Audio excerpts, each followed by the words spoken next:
The Panthers picked up a potentially franchise-altering win on Sunday in Green Bay. And I know, it sounds hyperbolic, but y'all, people are daring to dream about a run now that New Orleans and Atlanta's on the schedule the next 2 weeks. And it also begs the question, will the Panthers be buyers at the trade deadline? We'll talk about it right here on Locked On Panthers.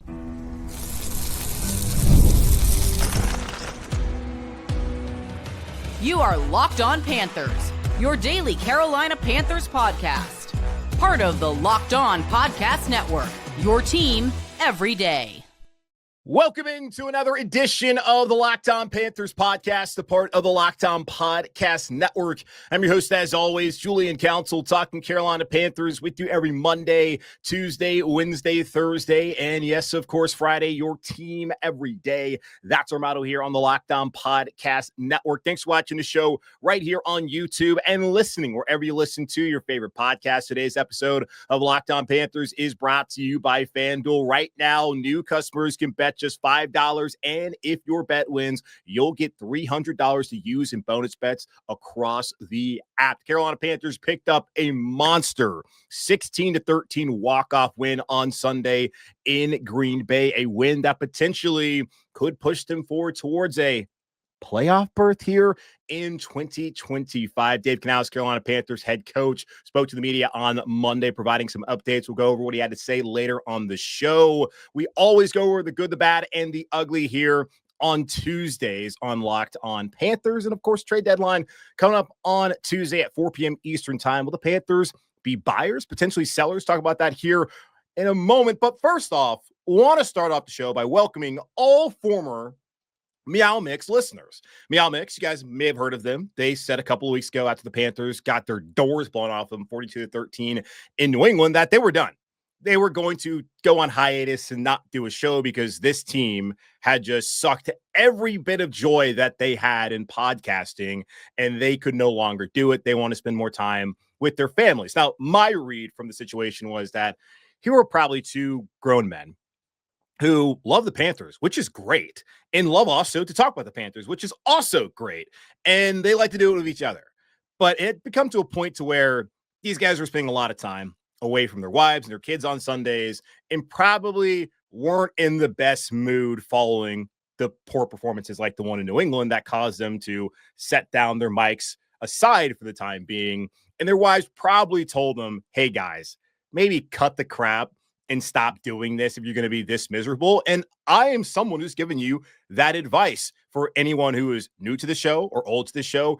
I've called it Farmers Market Sundays. If watching the Panthers is going to upset you to the point where you're going to be a miserable person to be around, don't watch. I'll watch for you. I'm not necessarily doing it out of goodness of my heart. I'm getting paid to be here, but I like to be here. I want to be here. There's not another NFL team that I would like to cover. I'm good doing this, and I'm not going away, guys. I'm here for you, and you're here for me as well. But if you can't stand the way they play sometimes, I'll watch. You listen or watch it on YouTube, and I'll keep you up to date. So I think that's maybe what happened with Meow Mix. That's just my hypothesis now with Carolina having won a lot of games recently. I believe 4 of their last 5 since they quit. And of course, 4-0 with Bryce Young as the starting quarterback. Even though QB wins is not a stat, they were saying on Sunday that they were going to come back, in the vitriol from Panthers Nation. It was really tough to watch because those guys got ripped apart. And you had guys like Trey Boston and Jonathan Stewart, former Panthers, saying, no, you guys quit on the team, set aside the mics. And really, they weren't saying to never talk about the Panthers again. They were just saying things are going good. Don't be a bad jinx and have the team start losing if you turn on the microphones again and start recording. So Meow Mix, they read all the energy in the room, and don't tell me that bullying doesn't work, and they decided that they're not going to have a podcast, at least for the rest of the season, which is fine. Now, I actually do feel bad for these guys because they have gotten a lot of publicity for what's happened over the last month and a half, and I appreciate their passion for this team.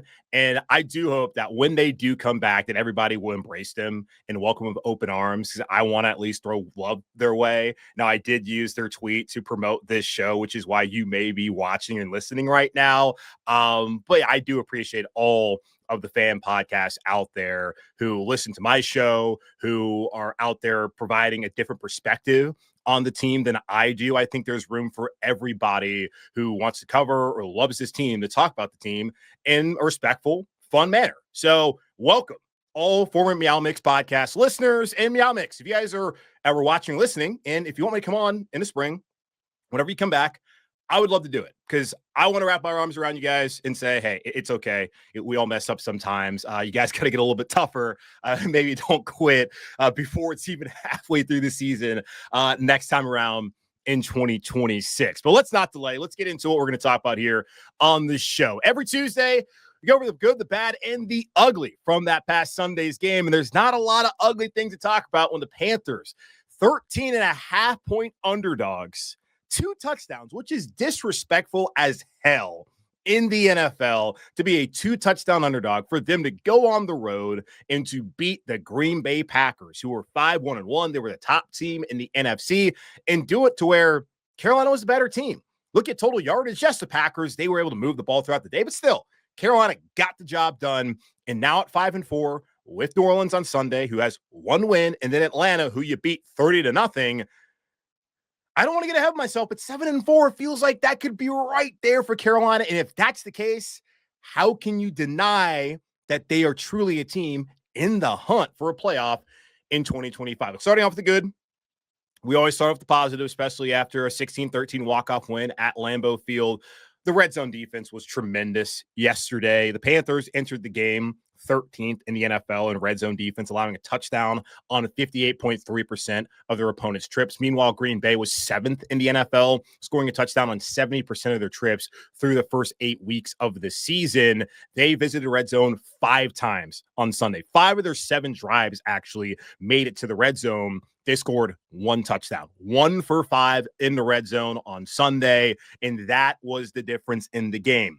Fumble on the first drive, Christian Roseboom knocking it out. Nick Scott recovering. Now, apparently, it didn't actually go to Nick Scott, the fumble recovery. Don't know how that really worked out, but it doesn't matter. Carolina got the ball, then held them to a field goal, another field goal, a turnover on downs on a 4th and 8 where Matt LaFleur, maybe, buddy, just kick the field goal, because had they just kicked the field goal and then they scored a touchdown later, Carolina then would have needed, I'm pretty sure, to have scored a touchdown on that final drive instead of kicking that walk-off field goal, because that would have made it then, instead of 13-13, it would have been 13-9 plus 7. So, yeah, well, I guess they still would have needed a field goal. So they would have been fine. Either way, it would have put a lot more pressure on the Panthers on that closing drive. So the defense stood tall once again. They bent, but they did not break, and they were a big piece of that win on Sunday up in Green Bay. Leaning on Rico Dowdle, that was one of the 3 keys to victory on Friday, and they did that once again. 130 yards rushing on the ground, 141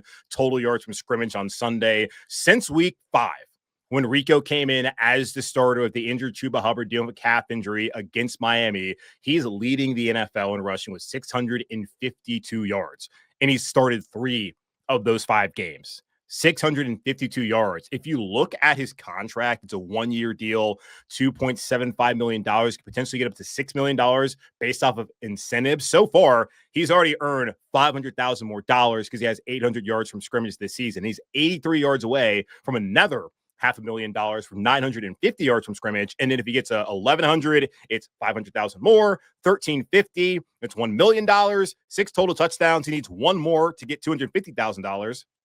He needs 3 more touchdowns to get 8 total touchdowns for another $250,000. And then a Pro Bowl would be $500,000 as well. And I'm looking at the way that he's played and the way the offensive line, we'll get to them momentarily, has played as well. I'm guessing that Rico is going to check every single box of that heavily incentive-laden contract this season. We can have a conversation tomorrow on the mailbag about re-signing Rico. It's really a conversation for February, not for November, with 8 games left to go when you're in the hunt for the playoffs.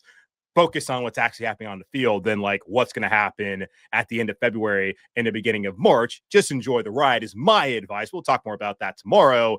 He's been awesome, and he's going to make a boatload of money this season that's available to him, and good for Rico. Winning the turnover battle, also a part of the good from Sunday. The Panthers right now are 3-0 when they've won the turnover battle this season. Won it on Sunday against Green Bay, won against Atlanta, won it against New York as well. If you win the turnover battle more often than not in the game of football, in Pee-wee, in high school, in college, especially in the NFL, you are going to find a way to win those games.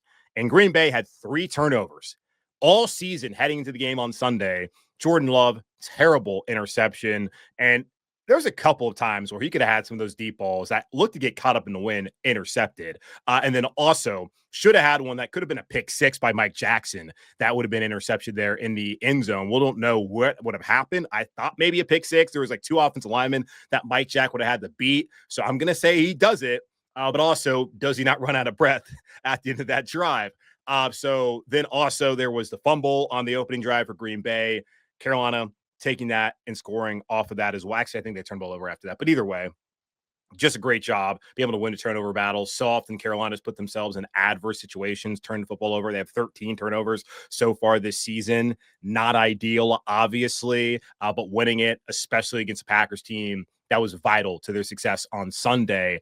Another shout out to just limiting Micah Parsons and how the backup offensive line stepped up on Sunday. Josh Nijman getting the start once again at right tackle, had a 75.8 PFF grade, by far his best as a Panther. Austin Corbett had a 60.0 PFF grade. Then Jake Kurhan, 57.7. Not great looking numbers, of course, but Corbett and Kurhan at center and right guard respectively allowed 0 pressures on the day. That's awesome for that to be the case, going up against Micah Parsons, Rashawn Gary, guys who line up all over the defensive line up there in Green Bay. Matter of fact, the Panthers offensive line allowed 4 pressures total on Sunday, 2 of them from Icky, another 2 from Josh Nijman, and 1 pressure for Micah Parsons, Ike Ekwonu. We spoke to him on Monday afternoon. He was tremendous in that game, and a guy who has really developed under this offensive line with Joe Gilbert, Herod Goodwin, both guys coming over from Tampa Bay with Dave Canales last year to work on the offensive line. So bravo to him. And the only sack that was allowed was credited to Tavion Sanders. And that was the strip sack that ended up being recovered, heads up play there by, I believe, Chuba Hubbard in the first half. So that's the good. The bad, the only bad thing I really want to point out from this game is the passing game. And this is something I brought up before.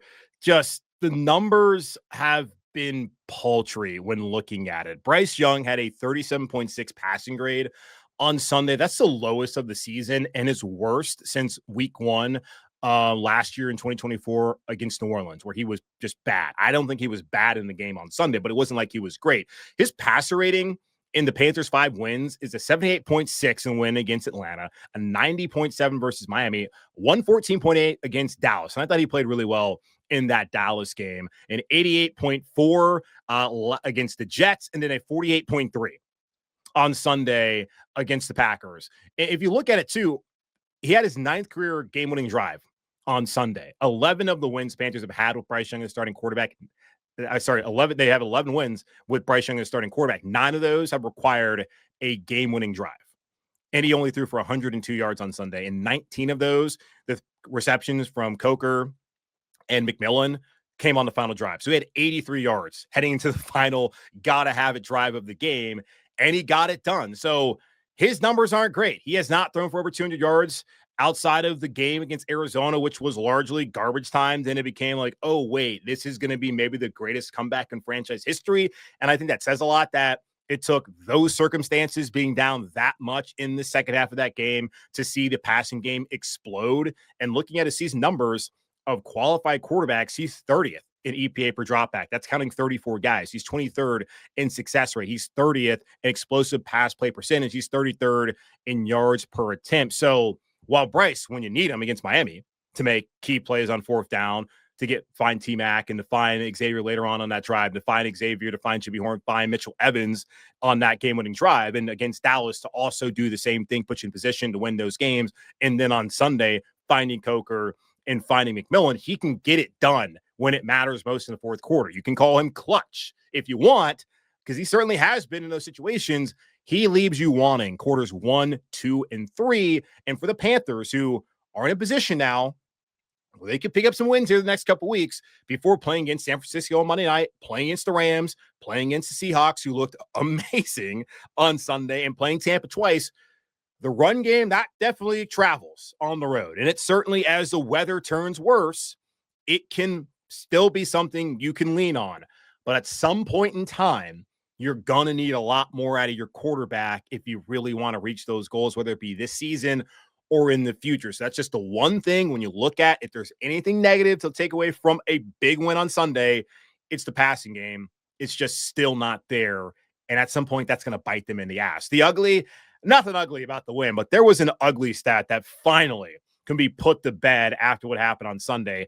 This is from Trey Wingo, just a massive crybaby on social media, formerly of ESPN. The Panthers entered Sunday 3-20 against teams that are over 500 entering games since 2021. That was the worst mark in the NFL. They had lost 14 straight until Sunday. So that ugly stat, throw it out. No more. The Panthers get a win against a team with a record above 500. They get a 16-13 walk-off win, a potentially franchise-altering win against the Green Bay Packers. And because they got that win, people are now wondering, will the Panthers make a move at the trade deadline? We'll talk about that here in just a moment on Locked on Panthers. Nobody likes paying rent, but if you must, you might as well get something for it. That's where Bilt comes in. Bilt is changing the game by turning your rent payments into real rewards you can actually use. When you pay your rent through Bilt, you earn flexible points that can be redeemed toward hundreds of hotels and airlines, a future rent payment, your next Lyft ride, and more. But Bilt isn't just about rent. It's about rewarding you around your entire neighborhood. I love that with Bilt, your rent finally works for you. You're earning points every month on something you already have to pay. Whether you're grabbing food at your favorite local restaurant or heading to the gym, you're still earning rewards. Bilt can make everyday life feel even more rewarding, from your neighborhood to your travel plans. Turn your rent into rewards and start earning points around your neighborhood by going to joinbilt.com/LockedOnNFL. That's JOINBILT.com/LockedOnNFL. Make sure to use that link so they know we sent you.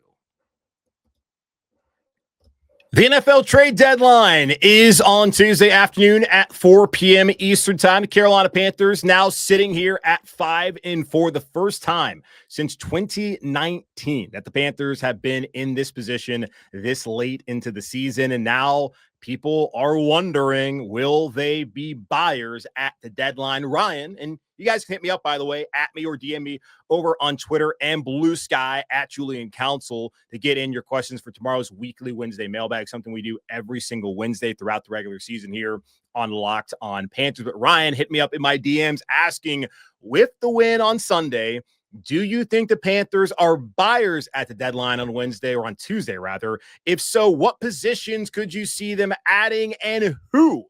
Today's win has me feeling delusional. And doesn't it feel good, Ryan, and everybody else, to feel delusional again about this team? Because I know I was saying, and I brought this up, it's a week-to-week league.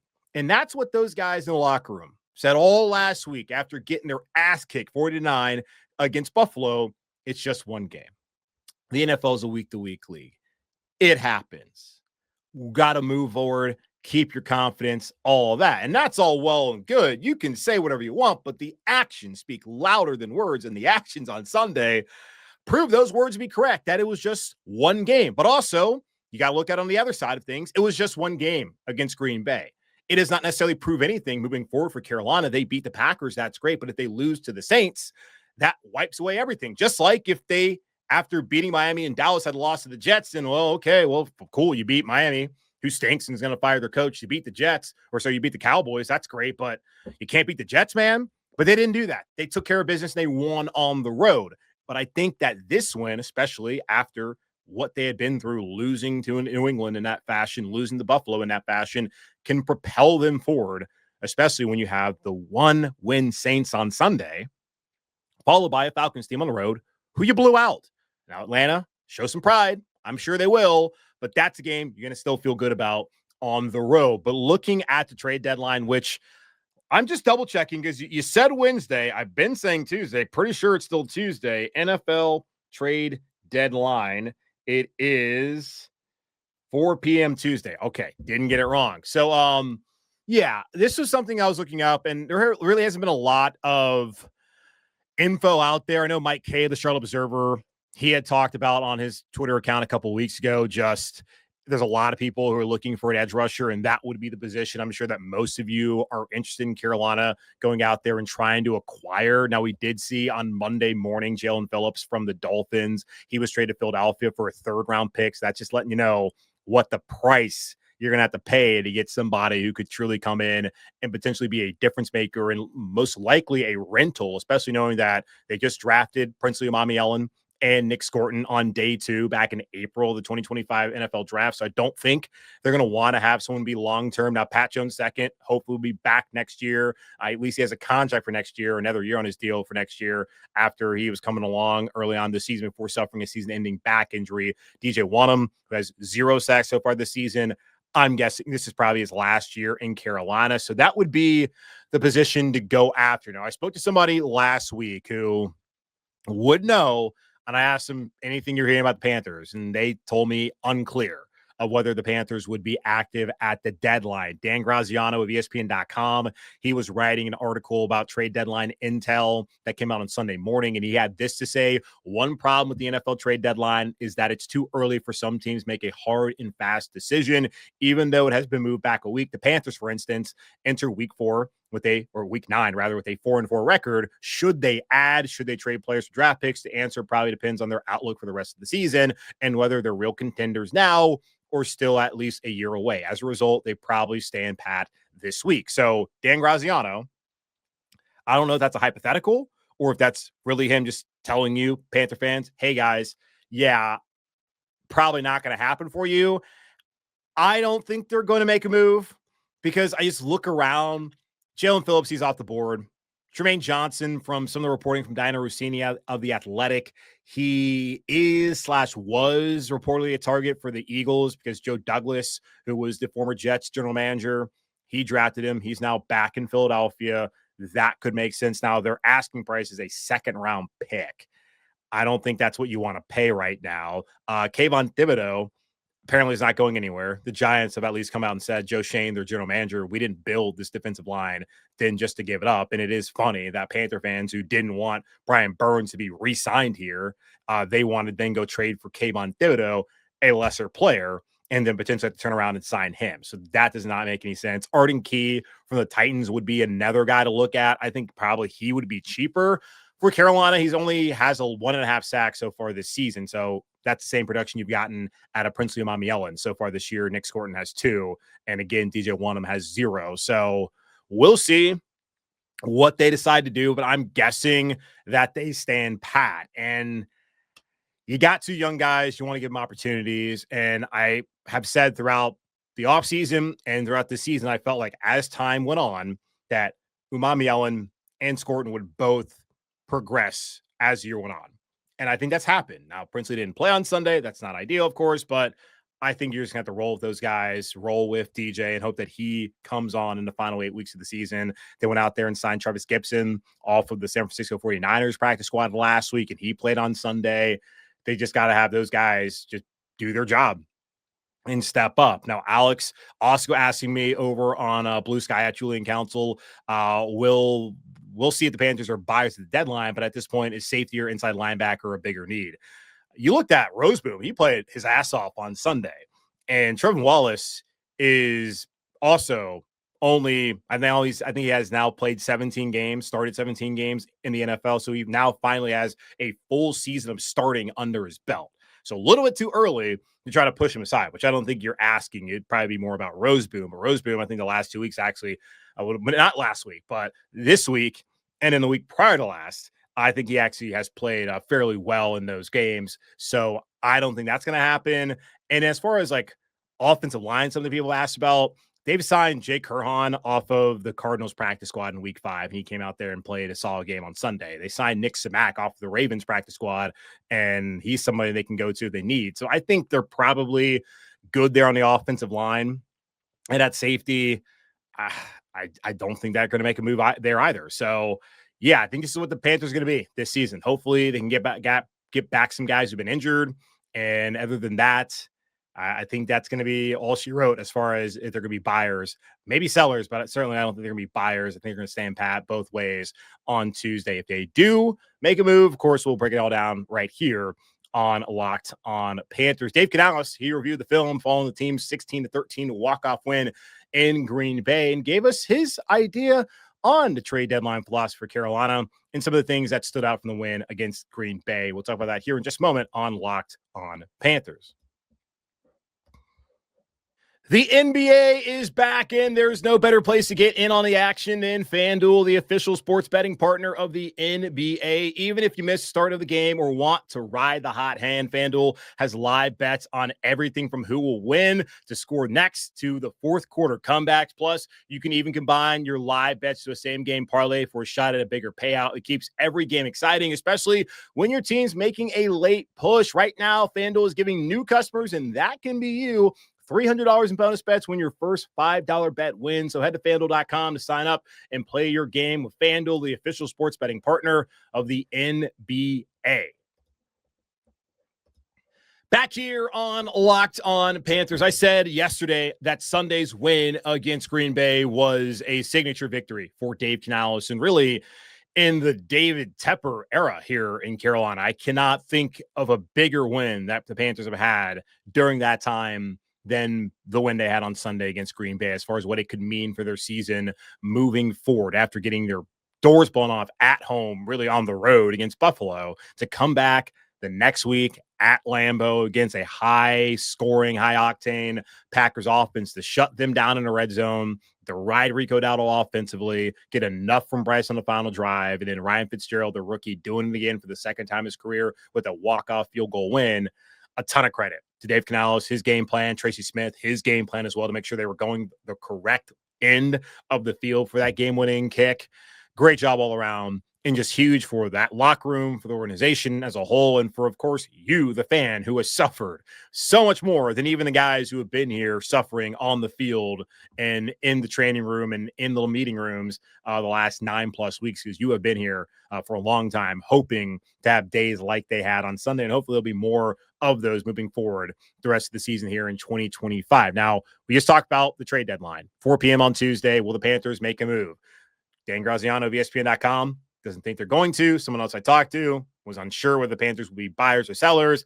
I'm guessing, based off of the asking price, especially at edge rusher for some of these top guys, that Carolina stands pat and does not make a move. Now, Dave Canales was asked by Mike Cave, the Charlotte Observer, on Monday during his press conference about his trade deadline philosophy. This is what he had to say. Philosophically speaking, it's just, it's value, need and value, all those things kind of taken into consideration as we look at it and talk about, who could potentially help us at this point. And I also understand, there's a lot more that goes into it, but it's got to be fair value, and things have to match up, the need with what you're willing to give up for that, understanding that as we put this team together and as we build it, all those picks in the draft are really important for us as we continue to build this team. But again, it's to me, I don't take in the record into consideration. I'm trying to win this game. We're trying to win. We're trying to beat the New Orleans Saints this week. And that's got to be the focus and mentality, for me as a coach. And then, of course, Dan has to take in all the things, in terms of just the future of the team, weighing that with right now and the challenges that we have in front of us. And I think that's the right strategy, to not be like, oh my God, we're 5-4. We just beat Green Bay. We got to make a move, to go for it. Because the reality is, when you look at just the playoff predictors, The Athletic has one. They have the Panthers with a 17% chance. And for them to make it to the playoffs right now at 5-4, they're most likely going to need to go 5-3 the rest of the way. Now, I can see absolutely 3 wins that they should have against New Orleans, starting on Monday or this Sunday, and then later on this season. And then you got to find a way to beat Atlanta. That's 3. Then after that, you got to pick off 2 wins from the road game on Monday night against San Francisco, home game here against the Rams, the road game and the home game against Tampa, and then a home game against the Seahawks. So it's possible. Absolutely is. It's just, it's not going to be easy. And it's never supposed to be easy, but they have a plan. And that's the one thing about the alignment that they have here. I know it's an overused term, but it's something that's important here in Carolina, to where they have with Dan Morgan, with Brant Tillis, with Dave Canales. They have a plan for what they want this team to be. And they have put out there that culture, that toughness, that identity. We saw it play out on Sunday in that winning effort in Green Bay. do you want to potentially get away from what your plan is? Now, plans change. I understand that, but are they in a position right now at 5-4 to where if they trade for Arden Key or if they trade for Jermaine Johnson, that he's going to materially change their season? I don't think so. I don't see that being the case. Like, there's only so much that one guy like that can really do for their pass rush that's going to take them from the basement of the NFL to somewhere slightly above the basement, because they're just not going to all of a sudden become a great pass rushing team with a brand new edge rusher who their team was willing to part with for likely a day 2 pick. And looking at their picks coming up here in 2026, they do have all their picks now in the first round, the second round, the third round, fourth round. So they've held on to them. They don't have their own 7th rounder, which whatever. But other than that, they got their picks. And do you want to part ways just for an 8-week rental? I don't think that makes sense for Carolina. So I really appreciate Dave saying it's not about the record. I'm trying to win now. I want to beat New Orleans. We have a plan. Stick to the plan. If the plan is to be aggressive at the deadline, then be aggressive. The plan is to hold on to your picks and keep doing what you're doing and focus on some of the guys in-house you want to take care of once March and February roll around. Then do that, which I'm guessing would be their preference. Now, one of the big plays on Sunday came on that final drive after Bryce was able to find Jalen Coker for that first down and T-Mac for the first down as well. He was looking as if he was telling guys like Rico Dowdle and the rest of the offensive line, hey, this is what I need you to do pass protection-wise, trying to dupe Green Bay. And that led to a really nice play inside as far as the blocking to where Rico rushed for 19 yards to set up that game-winning field goal. And Rico had talked about it on Sunday, and it's possible that maybe he gave us a little bit too much. What I will say is I was glad that he pressed the run the right way. He set it up and then kind of ripped it, finished, with good ball security right there. And just loved the way that he hit it with speed, And other than that, third down, try to give a pass formation and see if we could have some success on the run, and try to keep teams off balance. Did Rico give us a little bit too much information on that one? Probably. Shout out to Vass I heard of Carolina Blitz there for asking that question. So Rico Dowdle certainly very open with the media as far as how that play worked out. So unfortunately, I think for Carolina moving forward, not going to be able to dupe their opponent like they did with Green Bay. But you did it once and you got the win. And everyone watches film, so they were probably not going to be able to run that again. But great for that to work out. Great job by Bryce and, of course, Rico and the entirety of the offensive line. Speaking of the offensive line, Micah Parsons, talked about it earlier, 1 pressure, 0 sacks in that game. The Panthers held him down. He was not a game wrecker. Dave was asked just about their ability to stop Micah Parsons and what they saw on tape throughout the week that led them to have that game plan and that success. You watch the impact that Micah has on games. Whether it's chasing the run game down, slippery at the point of attack, his pass rush moves in different spots. He shows up in every single game, so we had to take a collection of all of it and try to put a game plan together that allowed us to have success, that allowed us to get the ball gone in the past situations. This is a player that I respect so much. And running the ball, we could potentially in that situation, we could throw some different things at him, but it was really our guys just coming together, executing the plan that gave us an opportunity to be successful. All the flowers in the world to Rico Dowdle for what he was able, not Rico Dowdle, but yes, Rico, he was great. But Ike Ekwonu for what he did against Micah Parsons in that game on Sunday. He has been somebody that has drawn the ire of a lot of fans over the course of his career in Carolina. Like last week, the numbers said he actually had a good game, but I had somebody asking, is it time to freak out about Icky? Then the week later against the best pass rusher, well, probably the second best pass rusher. You got to give it to Myles Garrett, who had like 5 sacks, I think, a week ago against New England. To have that kind of a day and have grown the way he has under this offensive line staff, I give him a ton of credit. And that is a guy who is probably headed towards a big old payday once the season is over. But that's, again, a conversation for February and for early March. No updates on Chandler Zavala, who went out with an elbow injury, or for Taylor Moton, who oddly was active on Sunday but did not play. And I guess if he needed to play, as if someone had got injured, that either being Icky or potentially Josh Nijman. Now, Jake Herhan is listed on the active roster as a tackle, so he could have potentially filled in for either one of those guys, but considering he had to fill in for Damian Lewis briefly, and then for the rest of the game for Chandler Zavala, had anything happened to Icky or to Yash, I would imagine that Taylor would have gone in on an emergent situation to play. So we'll find out more about him on Wednesday. Same thing with Rico, who was dealing with looked like a groin. So I'm guessing he'll probably just be limited throughout the week because there's no reason to push him when he's going to be touching the ball 27 times pretty much every week, it feels like, especially if you're getting absolutely nothing out of the passing game. So yeah, get some injury updates on Wednesday from Dave Canales as the Panthers prepare for their week 10 matchup at home against New Orleans Saints. That's going to wrap up this edition of the Locked On Panthers podcast, part of the Locked On Podcast Network, hosted by yours, Julian Council. I am a part of the Locked On Podcast Network. Again, y'all subscribe or follow the show for free over on YouTube or wherever you listen to your favorite podcast. And be sure to follow me, Julian Council, over on Twitter and Blue Sky at Julian Council. Tomorrow, I'm answering your weekly Wednesday mailbag questions at me or DM me to get those questions in. In the meantime, be safe, be happy, be whole. As always, keep pounding, and I'll talk to y'all on Wednesday.